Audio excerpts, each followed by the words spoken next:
Ma'rifat bukanlah sebuah ilmu, tetapi sebuah rasa. Rasa yang dimaksud pada makom ma'rifat ini bukanlah rasa yang dirasakan oleh naluri, hati, jiwa, perasaan, akal, tetapi rasa yang dimaksud adalah hakikinya suatu getaran di mana rasa akan menimbulkan kata, dan kata itu bukanlah sebuah perkataan yang bisa didengar.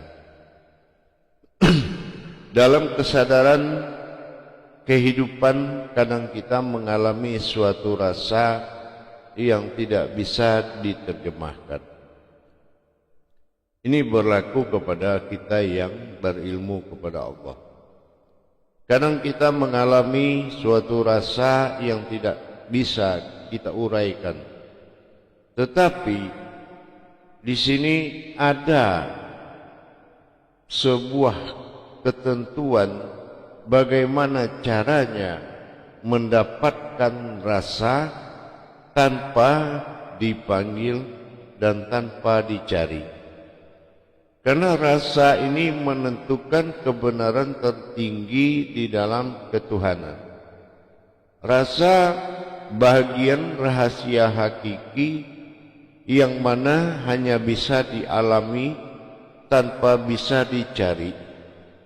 Penterjemahan rasa adalah kauni, bahasa batin yang muncul di saat kita mengalami sesuatu getaran terhadap Tuhan dan tidak melihat tempat dimanapun kita berada. Rasa adalah suatu kodrat yang hasil terjadinya usul diri, dinamakan kosong dan hening. Kosong dan hening ini hanya bisa dinikmati bagi orang yang duduk dalam mengalahkan segala kemampuan dunianya.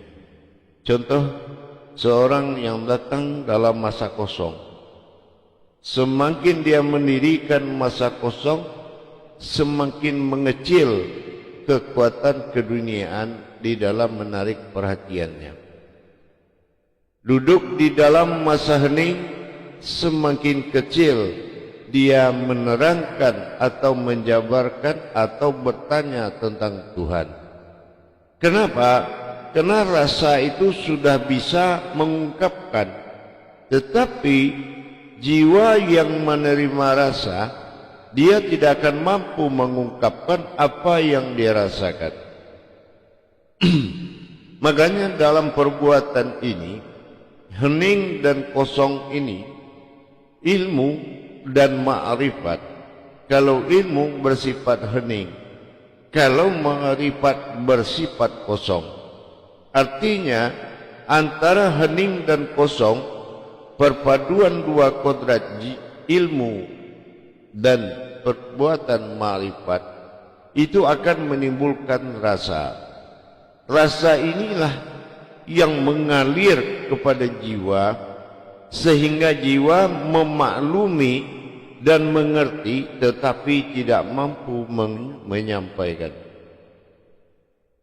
Itulah makanya setiap orang yang mengalami rasa, bukan dia mengalami getaran rasa sedih, rasa gembira, tetapi telah terjawab dan menjawabnya sebuah rasa yang akan dia tanyakan. Makanya orang yang telah mengalami rasa, dia tidak pernah bertanya dan dia tidak ingin tahu, karena rasa itu sudah mencukupi kebutuhan rohaninya, sehingga dia sudah memaklumi atau memahami hakiki yang dia alami, dan dia sudah merasakan apa yang akan gejolak yang akan dia terima. Ini sudah terwakili oleh kebenaran sebuah rasa. Rasa itu terwujud dalam makom makrifat. Hakikinya makrifat itu adalah rasa. Dan makrifat memiliki suatu alat untuk menceritakan apa yang ada di dalam sebuah ilmu atau wujud. Yang menceritakan kejadian pada wujud atau ilmu, zahir pada sifat yang terlihat, itu adalah getaran dari rasa kepada jiwa yang dituangkan oleh kata, dan kata adalah penerjemahan yang diterima jiwa, sehingga jiwa tidak bisa mengatakan dengan kata-kata terhadap apa yang dia alami. Kodrat marifat adalah kodrat rasa. Rasa ini menuntut kehadiran. Jadi kalau kita berjalan dengan kepala atau akal, kita akan berpikir dan ingin melihat bukti. Tetapi orang yang berjalan dengan rasa, dia tidak butuh segalanya, karena dia sudah mendapatkan kesempurnaan. Apapun gejolak, rasa itu beriringan dengan kata. Maka rasa inilah yang menjadi kata dalam ma'rifat, dan diterjemahkan oleh jiwa kita dan dialami oleh raga. Inilah yang dikatakan dengan rasa adalah usul dari ma'rifat. Jadi kalau ma'rifat itu menerangkan wujud daripada ilmu, yaitu kodrat, maka rasa inilah yang menutupi kata-kata agar tidak disampaikan. Jatuhnya kepada sifat mengalami. Orang yang sudah mengalami rasa, yaitu orang yang telah tenggelam di dalam diam yang tinggi. Yang dimaksud oleh diam yang tinggi adalah orang yang telah luput ke alam diam. Alam diam adalah alam Tuhan yang sangat berisikan kata. Kediaman di dalam alam diam, berdiamnya diri yang diam di alam diam, ini dinamakan asyik wal masyuk. Artinya telah datang sebuah fana, sebuah kusuk yang mana telah leburnya kemanusiaan di dalam kodrat ketuhanan. Ini yang dikatakan telah hampa dalam kosong. Tetapi rasa adalah ketunggalan kata yang muncul ke dalam jiwa. Dan jiwa inilah yang menerangkan, itulah sambutan dari ma'rifat. Jadi ma'rifat ini, dia adalah menerangkan apa yang dilihat di dalam sesosok ilmu. Ilmu adalah wujud, yaitu sebuah maujud yang terlihat. Ini dikatakan dalam sifat zahir ilmu. Jadi zahir itu tidak akan bertanya lagi siapa yang zahir, tetapi kesempurnaan ilmu itu adalah zahir. Tetapi menerangkan siapa zahir ini adalah ma'rifat, yaitu membuka pintu mata hati untuk memperjalankan mengetahui siapa ilmu itu. Tetapi disambut oleh kekuatan akhir dari masa diam, yaitu sebuah kata yang datang ke dalam dada manusia. Rasa yang tumbuh ke dalam dada menjadi getaran pada jiwa, yaitu getaran yang dimaksud adalah munculnya kesadaran hakiki yang menikmati gejolak yang sedang terjadi. Kesadaran hakiki inilah yang membuat hubungan Baitullah, hubungan batin dengan Tuhan, yang mana perkataan sudah berganti jadi rasa. Rasa inilah yang menerangkan atau diterangkan oleh ma'rifat dan diperlihatkan oleh ilmu berbentuk jasad. Dengan demikian, mulailah kita bisa mengalami man lam yazud fa'alam yarib. Orang yang merasakan niscaya akan tahu. Tapi sebelum datang rasa, maka dia tidak akan pernah tahu apa sebetulnya yang terjadi. Tapi kalau rasa ini sudah datang, rasa hakiki dalam masa diam yang tinggi, ini akan menimbulkan gejolak.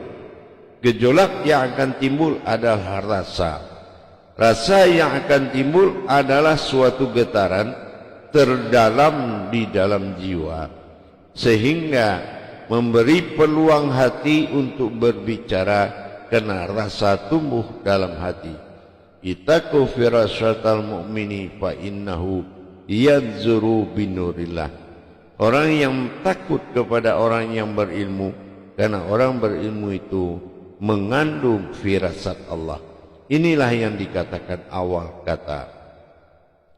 Dengan demikian, para hadirin dan hadirat kaum muslimin dan muslimat, komunikasi batin yang dilakukan oleh rasa terhadap ma'rifat, ma'rifat ini adalah jabariyah yang menerangkan tentang ilmu yang terlihat, yaitu jasad.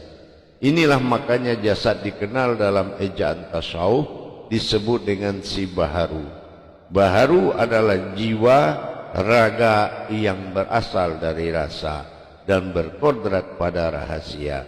Makanya rasa dan rahasia sama-sama bernama sir. Sir itu adalah rahasia, usir itu adalah rasa. Rasa dan rahasia ini adalah satu kesatuan yang tidak bisa dipisahkan. Laksana ma'rifat dengan ilmu. Begitu juga rasa adalah jawaban hidup, jawaban komunikasi batin antara rahasia dan rasa, dan jiwa akan bergejolak menerangkan kejadian yang terjadi di dalam hayat dirinya. Inilah makanya ma'rifat itu bukan sebuah ilmu, tetapi menuangkan dan menceritakan dengan bahasa batinnya tentang ilmu yang terlihat. Tetapi ma'rifat tidak akan mampu bercerita, tidak akan mampu menceritakan sebelum datang rasa. Rasa adalah kesimpulan dari hening dan kosong. Disinilah dengan jalan masa diam. Masa diam, masa hening, diam tertinggi dalam hening tertinggi. Disinilah datangnya rasa. Rasa tidak bisa kita panggil dan tidak bisa juga dia datang dengan semaunya. Rasa itu berdasarkan sesuatu keinginan yang sebuah kecintaan terhadap Tuhan. Kecintaan inilah yang mendatangkan rasa, bukan pencarian yang mendatangkan sebuah rasa. Kalau masih bisa sesuatu gejolak diterangkan dan diceritakan, itu bukan golongan dari rasa. Rasa itu bukan sesuatu yang bisa kita ceritakan, tetapi sebuah jawaban yang tidak butuh dipertanyakan. Ini yang dikatakan dengan rasa. Kelengkapan rasa itu adalah jawaban yang tidak perlu ditanyakan. Para hadirin dan jamaah yang dirahmati Allah, mudah-mudahan dengan adanya berbagi pengetahuan, berbagi ilmu ini membuat peningkatan keimanan kita semakin bagus dan semakin afdol, dan ilmunya semakin mustajab dan ibadahnya semakin mabrur. Mudah-mudahan bisa dipahami sesungguhnya kaitan daripada sebuah ma'rifat dan ilmu adalah rasa yang menjadi hidup, dan rasa itu juga yang menjadi kata.